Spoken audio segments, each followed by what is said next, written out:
Hey everyone, it's Thursday. That means it's Supconnect live time, 1 p.m. Thank you, Supconnect, for allowing me, Kristin Thomas, to be the host of these interviews. Always so interesting to get to know people. And right now we're on a series with brands. So not only are we finding the story of the person behind the brand, but all about that brand and their story and everything. And today it's one of the OGs, Naish. Robbie Naish, most of you probably know, the founder. But today we have Derek Sproul, who I know he's lived in Hawaii. I believe he's in the Pacific Northwest right now. Hood River, one of our favorite places. So thrilled to talk to him about himself and his story and Naish and what they're up to and the sup industry world. So without further ado, let's see if he's there. He's right there. Dude, gotta love that. So really excited to be talking with Derek today on Supconnect Live.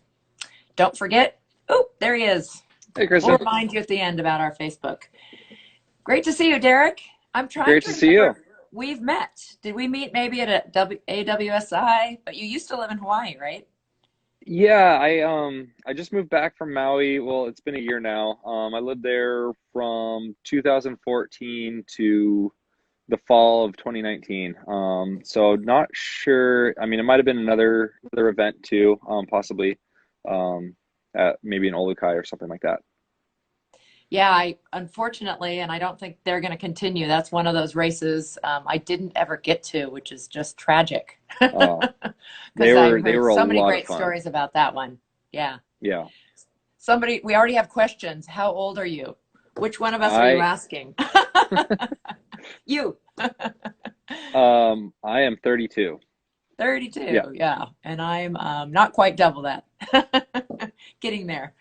Um, but again, Yeah. Naish is just such a iconic brand. They were around, of course, before stand-up paddling, but they were in from the beginning. But let's kind of start with you and then talk about Naish. But what's your water story? Were you always a water person, or did that come about later in your young life? Yeah, I mean, I grew up in a town called Eugene, home of the University of Oregon Ducks. So we're about Yeah. 3 hours south of Hood River. My dad windsurfed, so I got involved with that at an early age. Started windsurfing probably when I was five or so, and Oh, then always windsurfed. I got into kiting in sort of when I was in high school. And then just sort of always surfed and sort of did whatever I could, sneaking either up to the gorge um, or over to the coast, basically whenever I could during the summer months. And yeah, in college, I ended up moving up sort of full time during the summers to Hood River, working in one of the windsurfing shops here. And so that's sort of where I got my start in the industry, so to speak. Um, and then after college, I worked for a ski brand for a couple of years. And then those guys sort of fizzled out, and I decided I was tired of wearing a wetsuit and wanted to go somewhere where there was the waves were warm and there was good wind. And Maui kind of fit the bill. So I packed my bags and jumped on a plane and moved to Maui to start working for Naish at the Maui Pro Center there. Um, and from there, I went excuse me, worked in the shop for a while, like started off part time and just sort of worked my way up the ladder.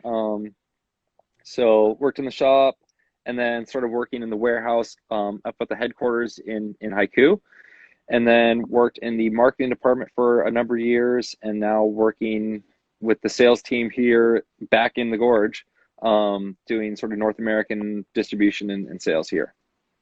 fantastic. Well, you've done a lot in those 10 years. So you've been with Naish for quite a while. In the shop, when you first started, were you more focused on wind sports since that was kind of your background? Was it even before stand-up, or were they just getting into stand-up?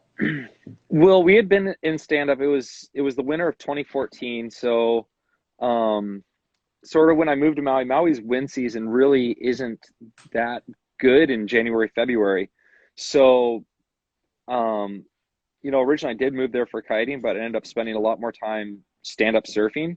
Sort of that first Mm. winter, and then got back in the wind sports in the spring. I'd done a bit of stand up paddling too. That sort of the stand-up thing sort of started more. Actually, I can remember the first couple boards I got on. One of them was actually a Surf Tech Laird. So my buddies, his family lives down on the South Coast. They sort of Mhm. were the early adopters to that. Like, I mean, they were on it before they had started putting handles in the boards. So like his dad was cutting holes in his board and putting PVC tubes I in was there gonna, to use as a yeah, handle. that was back when two Um, people needed to carry it too. They were heavy and they didn't yeah. have handles. Oh, they were super heavy. I mean, there was nothing under 10 feet. Um, and so yeah, I mean, I've been into stand up a bit. Like I'd done the Greg Knoll Classic in Crescent City, California. I did that in 2010. Was sort of like my Cool. first foray into doing like any kind of stand up competition. Now, was that a Um, surf contest, a race, or both? I forgot. it was a surf contest. Mhm. It was, I mean, the Greg Knoll class. It was originally like a longboard surf contest. Hmm. And then they added a subdivision, so you weren't allowed to have anything under 10 feet, anyways. And they did that, and then they had a race in it too, where you had to paddle out through the surf, round a rock out offshore about a mile or so, and then race back. I did not participate in the race, and I'm happy I didn't because it would have been just it would have been a little tricky with just the boards we were using and whatnot. Yeah. So and plus wearing a 5 mil wetsuit and doing a hard workout is not, but it would have been overheating. Um, so yeah, didn't do the race then. But yeah, sort of had been into doing stand-up surfing before moving to Maui. And then, when I moved to Maui, you know, as I said, January, February are generally really good surf months. So focused more on surfing there, started on the Mana 9.5, and just sort of worked my way down from there, sort of, progressing through the lineup to eventually, I think I landed on the Hokua 8.6 was sort of my go-to wakeboard. And then of course, with Naish, you get to play with everything. So I got really into downwinding about a year later, just because I realized it's really windy in Maui during the summer and not so much for waves. Hmm. Um, so that's sort of when the downwind bug really took place with me.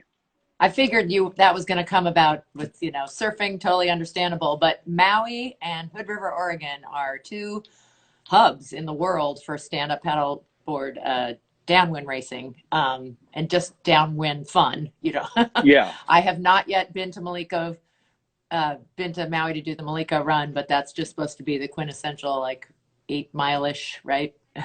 That's what you yeah. do It's when well, you you go can there. you can do either 8 or 10 depending on if you go to Kanaha or the harbor. Um, and sometimes it's worth just going to Kanaha. Sometimes that last bit, because the wind kind of rounds a bit there as you sort of get past Kanaha and into the harbor. And sometimes going through the harbor, if it's almost an indicator of how good your run was, is how miserable the paddle across the harbor is. Because once you come into the harbor there, you can have like jet force winds, just side winds, just pushing you across, and you're just everything is on your right side at that point. And I mean, usually I'm pretty shot in my shoulders at that point, so it can be a bit of a struggle to just get across and try and come in on the beach there.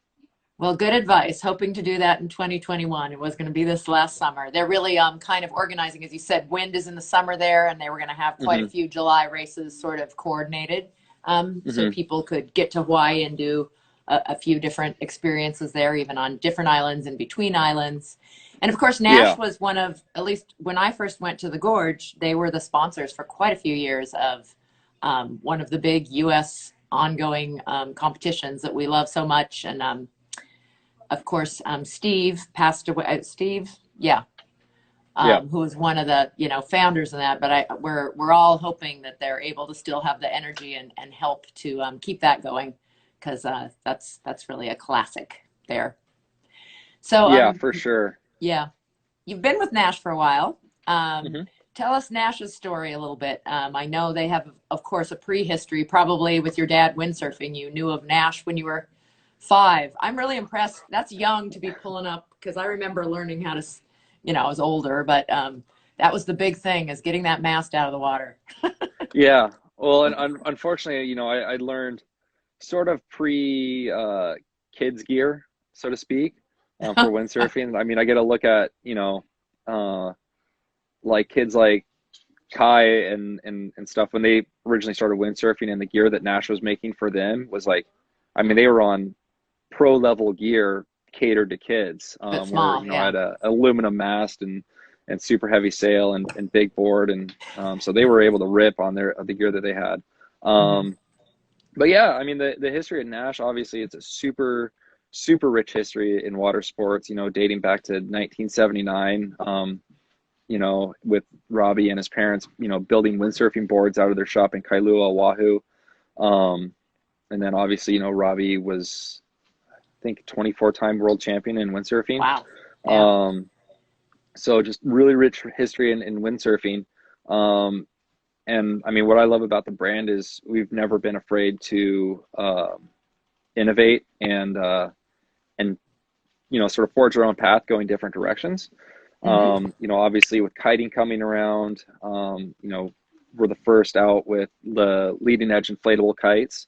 Um, and then just always, searching for that new thing. So I think stand up came around in 2000, I want to say 8 or 9, somewhere in there. I'm probably wrong on the dates there. Um, but yeah, it was early Okay. adopters to the stand up game again. And then, early to get into the foiling thing, and now windsurfing. So it's sort of just a brand that's always constantly adopting and searching for new ways to have fun. While, I mean, we still love every way we can get on the water currently. I mean, Robbie has his minivan packed full of gear at all times. He's the first guy to hit the water windsurfing these days still. And I mean, the whole brand is just packed with people that love to get on the water whatever way they can. Yeah. So true. So it's the wing. Have you tried that out? You do Yes. all this? Yeah. Yeah, the wing has really been my latest obsession. Especially here this summer. I think out of all the wind sports I've done here, it might be one of the best ways to surf the swell here. Just because, especially with a foil, you're able to just tack up wind and then just drop the wing off at your side and just surf downwind and just do that for hours. So I'm really loving the wing. Great. Great. I haven't tried it yet, but it seems I'm not sure about the foil at my age, but you can actually use a wing on on a windsurf type board, right? If you have a dagger. Oh, absolutely. Yeah. Yeah. So Yeah, and that's a it great way to seems learn. I look forward to giving it a try. I was never a serious windsurfer, but if you have a little wind knowledge, it seems like you could adapt. And I love the Mhm. concept of it. Seems really cool. Yeah. Yeah. We were just I was actually with a panel last night talking about sup racing, and we were talking about one design, and I think I remember Nash series being one of the early ones I heard about, and I didn't realize it was still going in Europe. Um, uh, is that true? You Yeah. still have like one design inflatable series going on in some places in the Yeah, we world? still have it going. The UK, we still have, there's a really strong scene in Japan, and a strong scene in the UK. Yeah. The Nash rep there, Alex, he's awesome. He's super passionate about it, and puts together really, really good events year after year there. And yeah, the one design I think is one of the probably the most fun events you can do in stand up, where you're on a level playing field. Everybody's got the same board.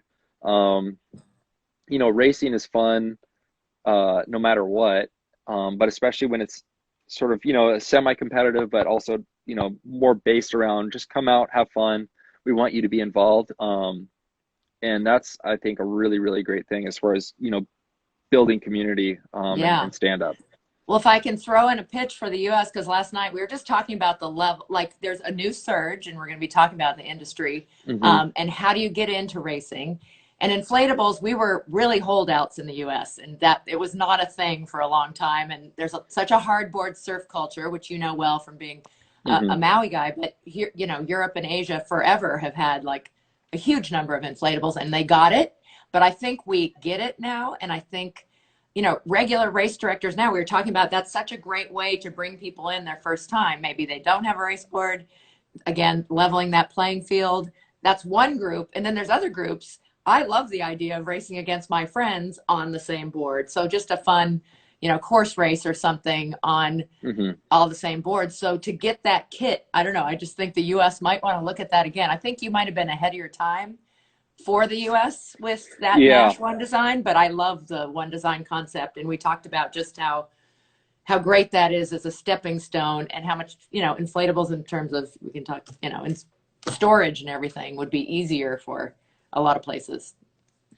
absolutely. Storage and travel, and yeah, I mean, it's definitely something, we're looking at trying to bring back, excuse me, because we did like the NISCO championships in Las Vegas one year. Hmm. And so we have had events in the past, and I do think it's one thing that would be worth re-exploring. Just because it's easy. We are seeing, sort of a resurgence Hmm. and people getting into it. Yeah. And And yeah, I just think a thought once we again can do that you events might again. combine it with existing events, just like these regional events Hmm. that are still happening in the Midwest and the South. There's some series that we were talking about. Hey, that would be a great addition to get these brand new people who might be interested in racing, to give them a taste of it and give them a try. So I just had to throw Absolutely. that out there. Hmm. Yeah, so let's talk a little bit about the industry. How are you feeling about where it is now? What do you think, and how are you feeling about the future? Um, Obviously 2020 has been a really interesting year on a lot of different levels. Yeah. I think we've had this just massive resurgence of people interested in it. And you look at sort of the outdoor industry in general. I know like the bike industry has really gone Hmm. up, surf industry. I think this year you're going to see a lot more people backcountry skiing, which hopefully they're staying safe doing that. Um, but I think so it's sort of this cross where people are looking for ways to stay healthy and stay safe. And, with gyms and everything being closed, they're looking for ways to get outside and be active. And, there's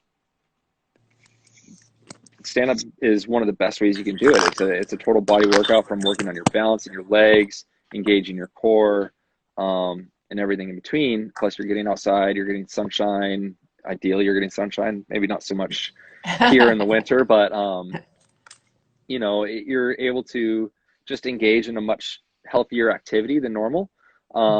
So I think 2020, there's been a lot of people that are looking for ways to engage in healthy activity. Um, and stand up has definitely been one of those ways. Um, and it's definitely been good to see a big resurgence. Um, who knows if we'll see it sort of plateau out like it did earlier, or a few years ago, where we saw this massive spike and then it sort of flattened out. So hopefully it can continue to grow in a healthy way, and just keep people that are getting into it involved.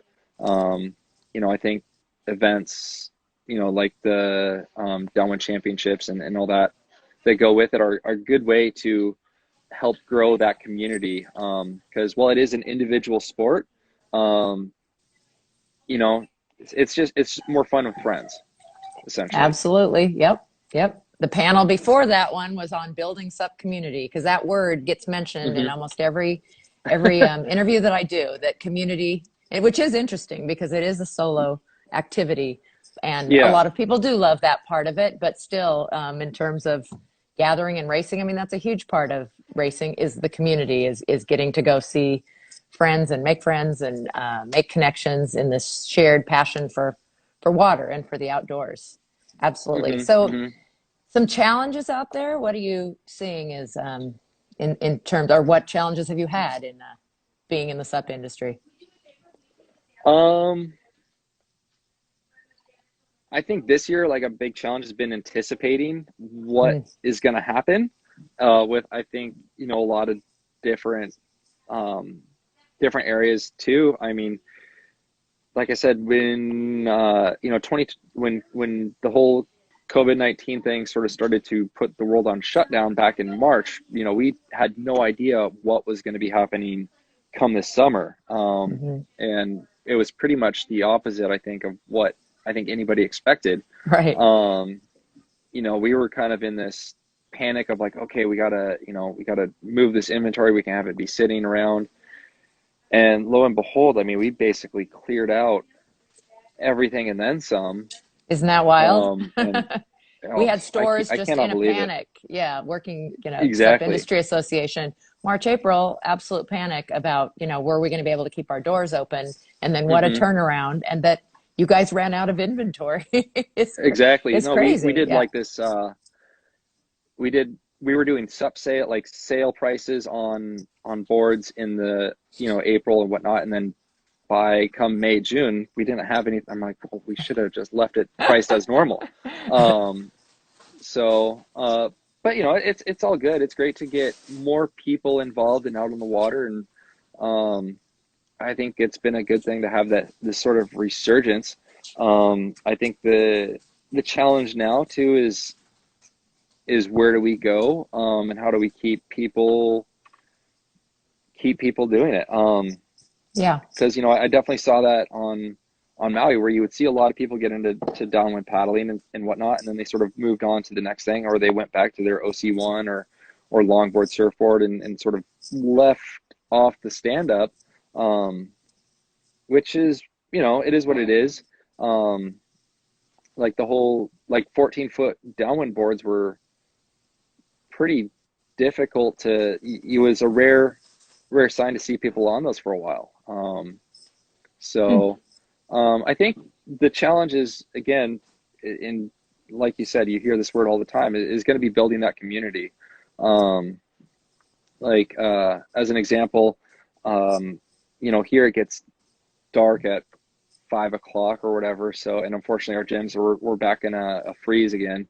So the gyms Mm. are all shut down. So I've been doing more indoor trainer on the bike and just watching YouTube videos, and you see just groups of people going out cycling, and I think that's going to be kind of an important thing, is to reinvigorate that whole the group mentality of saying, oh, we're doing a paddle night here, and we're just gonna just group up and go paddle, and then go have a drink after or something like that, and Hmm. just various ways to get people involved, um, and see that not only is stand up a solo activity, but it is something that you can grow a community with.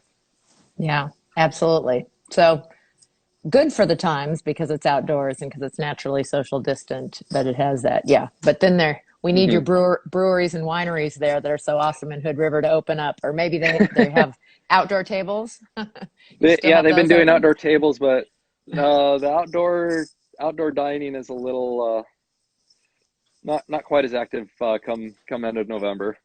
Yeah. But So, yeah, challenges, and with that come opportunities too. I think you kind of mentioned racing as one. Like, mhm. any other opportunities you see out there? You mentioned that Nash is cutting edge, so you've already said some, and so they're always jumping into, which is awesome, foiling, the winging, or The foiling, the winging, yeah, I mean, and racing is a hard one to just put all your eggs in one basket. I really do think mm, that the racing aspect, and I think too, especially in not just the gorge in Maui, where you have this great downwind, these great downwind runs, but also focusing on making it maybe more or less like just um,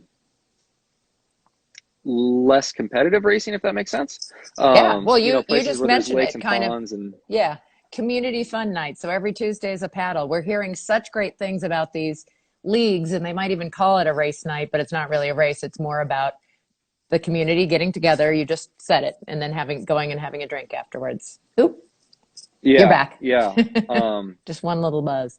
yeah. My phone decided to close down on me there. Um, yeah, and the leagues. Oh, look at so.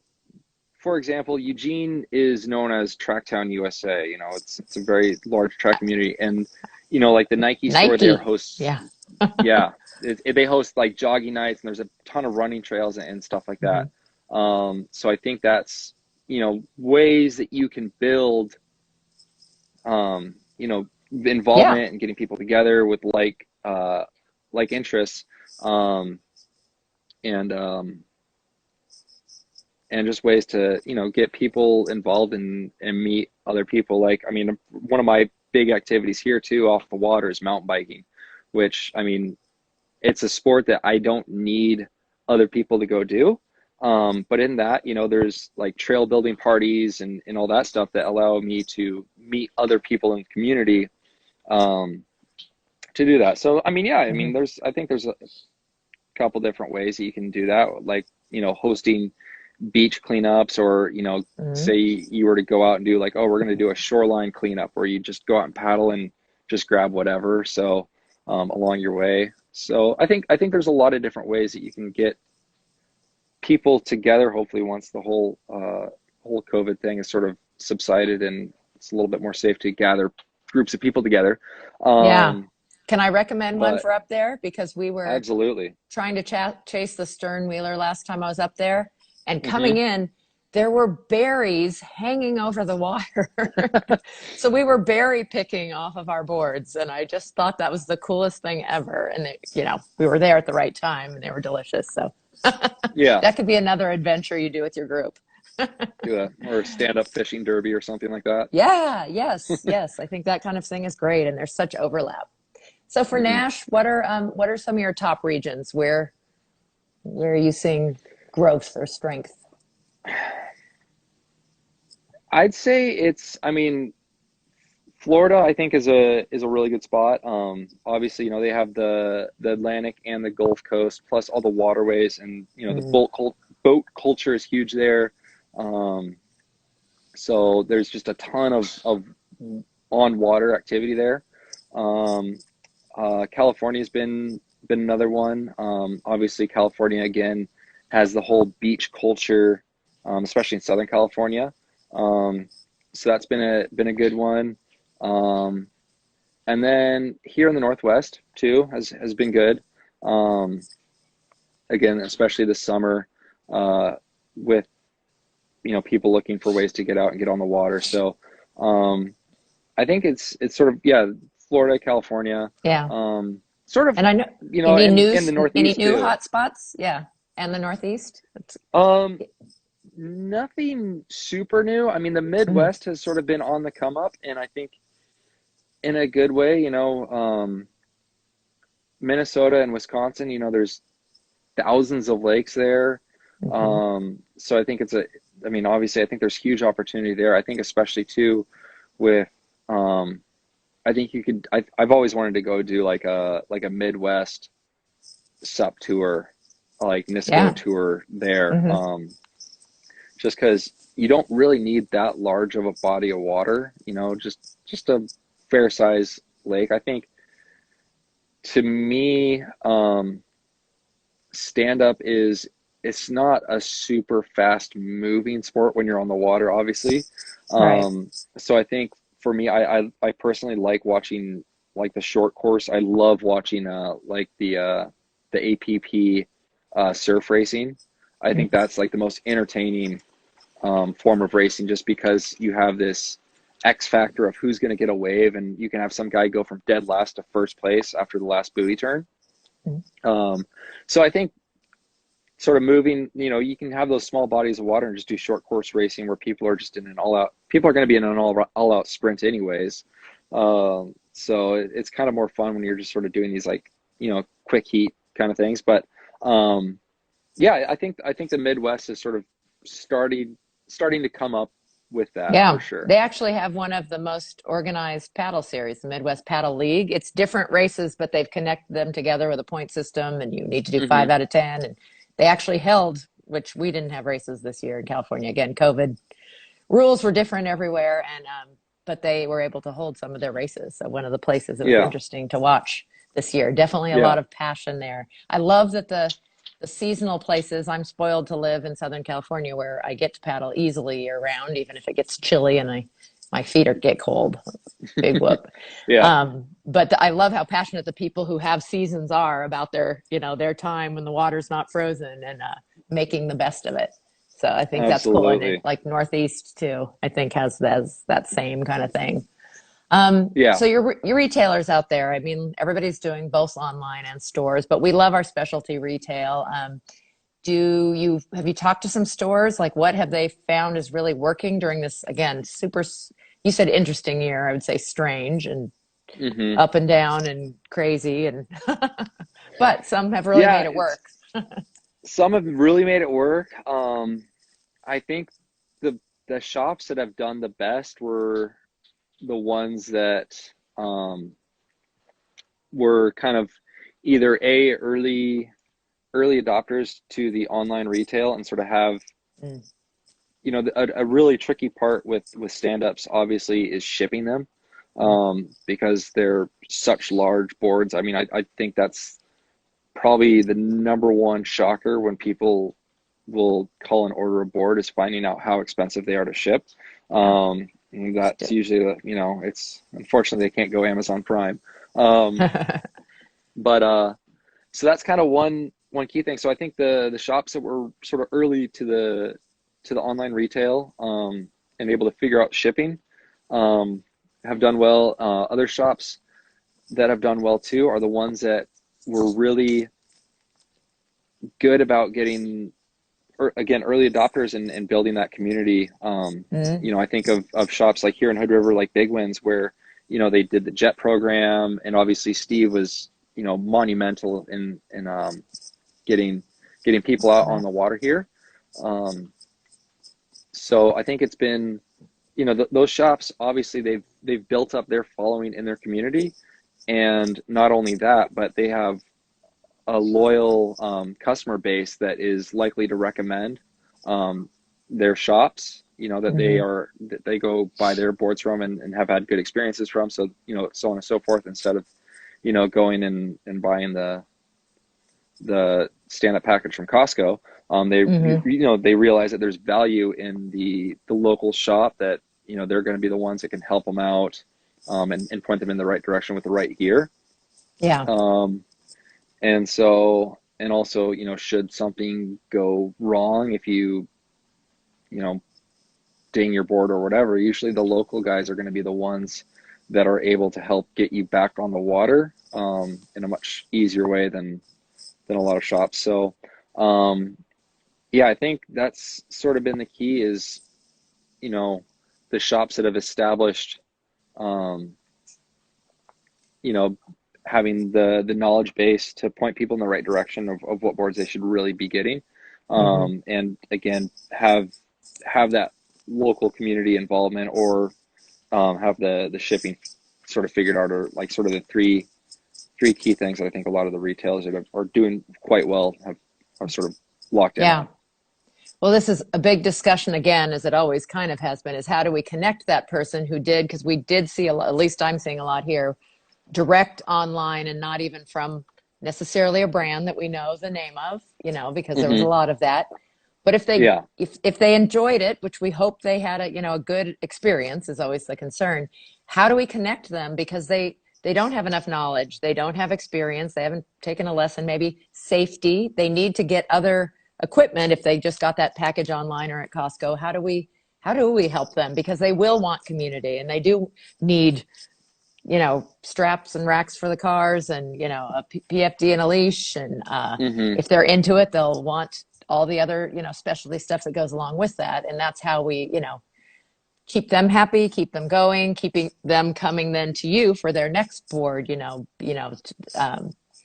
real store. So again, Yeah. those retailers play a really special role, I think, and an important role still, even in this day of Amazon. As you said, you can't Amazon Prime a big board. But No, that no. online presence was so key, because I talked to some retailers who are pretty old school, and you needed that this year so badly to be set up.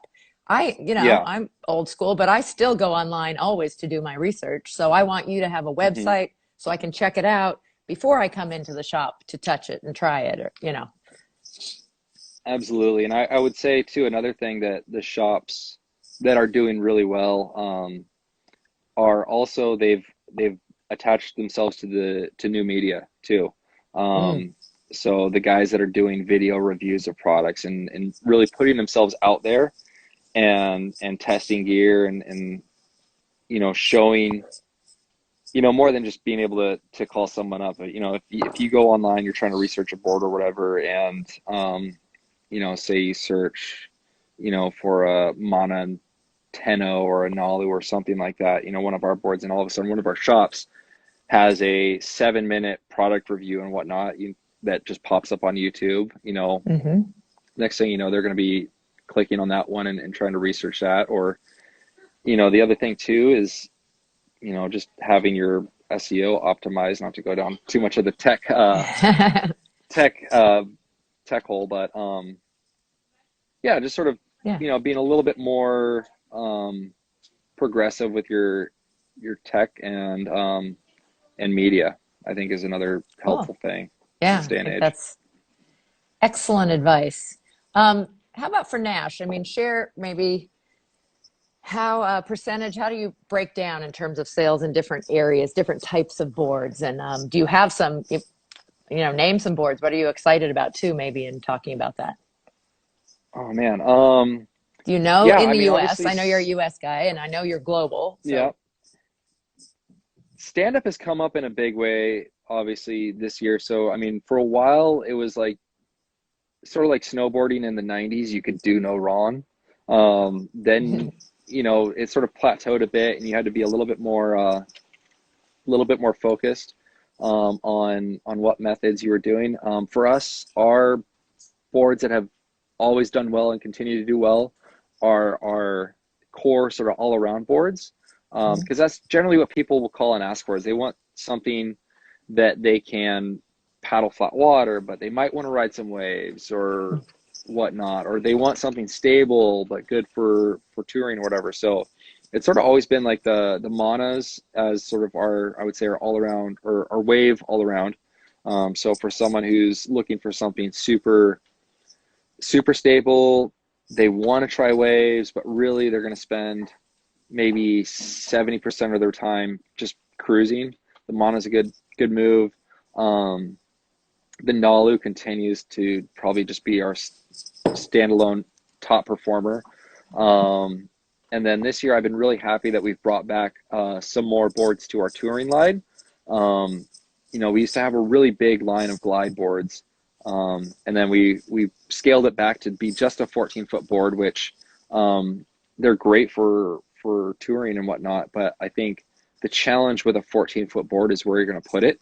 I mean, that was always my challenge with my Maliko, was just storing it and finding a safe place to keep it, just because it's so big, and it was always kind of hard to find a good shaded spot and an ideal, out of the elements to try and keep it safe.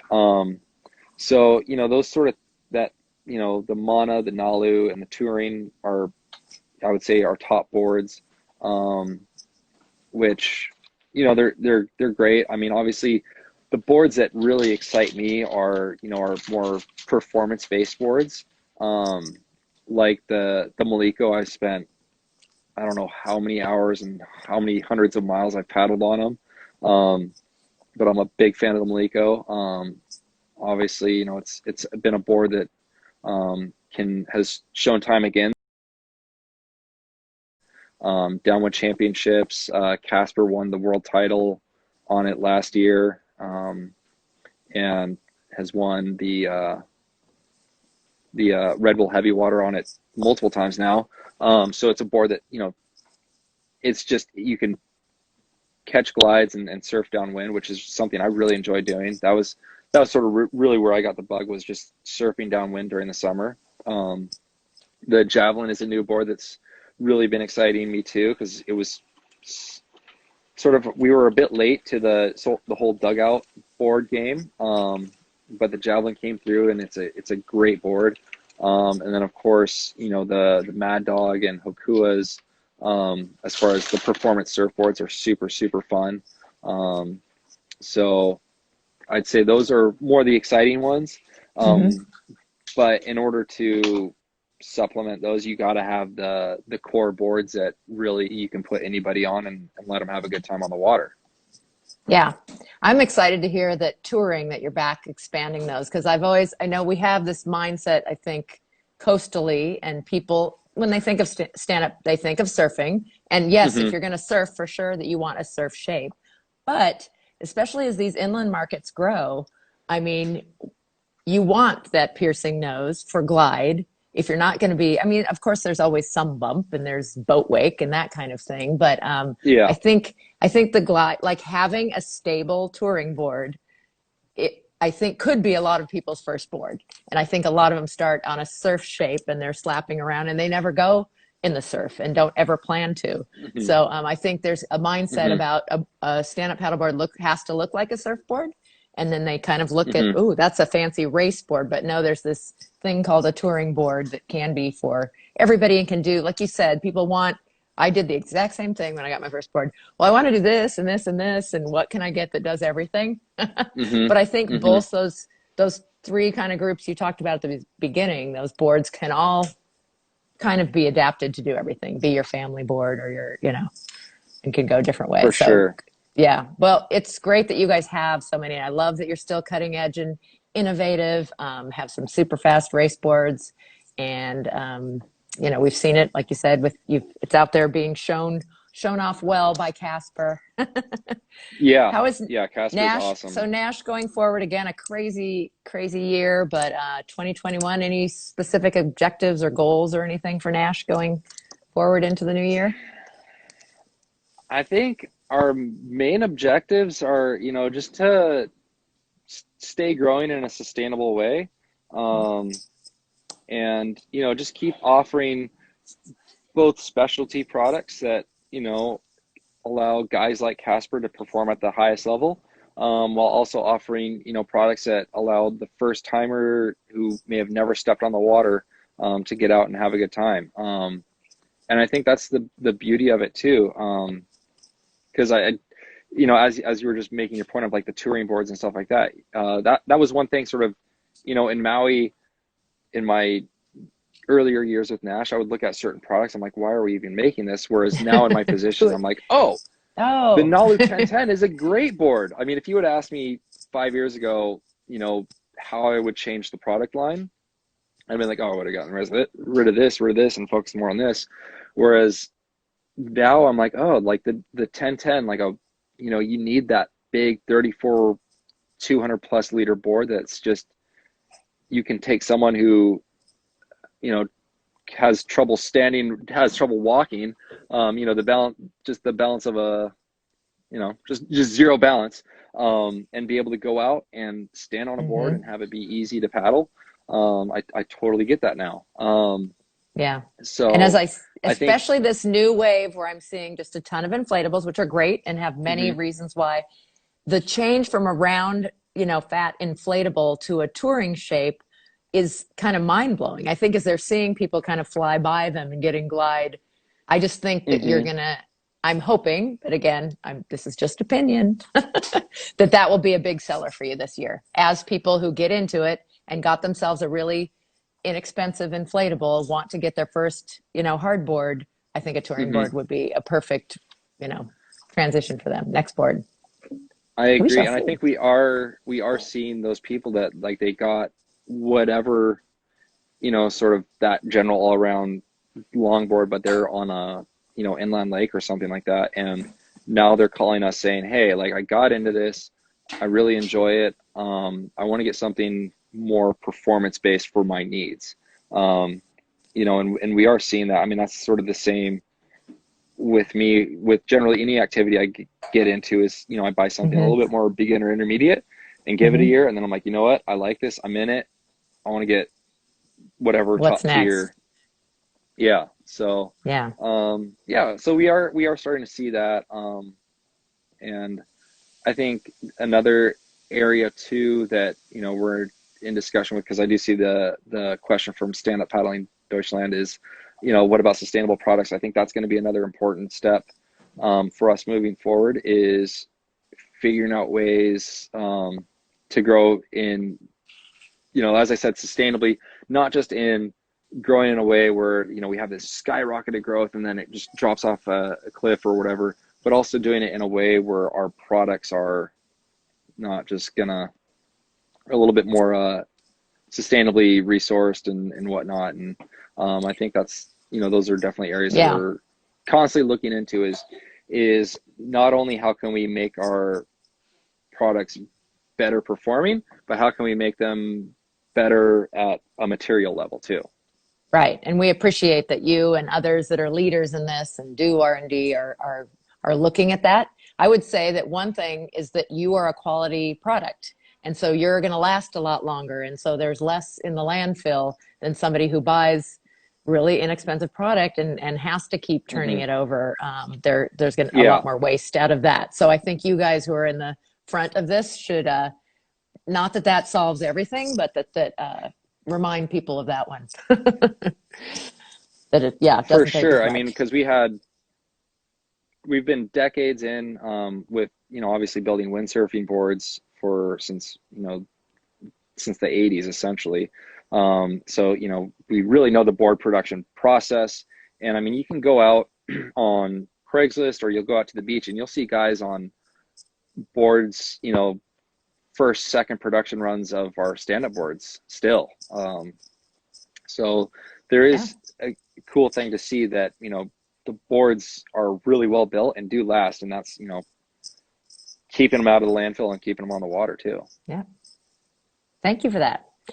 And thank you for joining me today, especially right before a holiday, because you are in the US and Absolutely. some people probably listening aren't, but tomorrow is Thanksgiving, and Yeah. grateful to have you here. Grateful that Naish is still a part of our SUP community, and with you on let's keep that growth. Let's keep it sustainable in terms of product and sustainable in terms of how we keep the community going. Great Absolutely. to talk with you and get to know more about you. Great history from age 5, wind and water. You Wind probably and have water. that addiction that we all do to blue that's now been scientifically proven, and it's a good addiction. Right. Have to get outside and on the water. Let's keep that Absolutely. going. So Any way we can. enjoy Hood River. Don't miss Maui too much. Those are both absolutely fantastic places to live. Yeah. Yeah.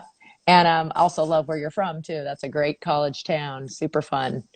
We just need the Nike to put some money into stand up too. That'd be really Yeah, cool. maybe we'll do a stand-up event on Lake Nike on their campus there. That'd be fun. There you go. I think you've got an idea there. Well, again, everyone, if you're listening, thank you so much for joining us. If you have a friend or you didn't get to watch the whole thing, these are recorded immediately onto IGTV on Supconnect, and then they will be on Supconnect's YouTube and mine, KT Outside. We do have a Facebook group too, where I'll make sure to put links so you can find Naish and you can find Derek. And if you have any pictures, Derek, if you want a product or anything, you talked about some great boards, maybe we'll throw those up there too so people can see what we were just talking about. Thanks Cool. again for your time. Thanks everybody who's listening. Happy Thanksgiving and take care. Aloha. Bye now. Aloha.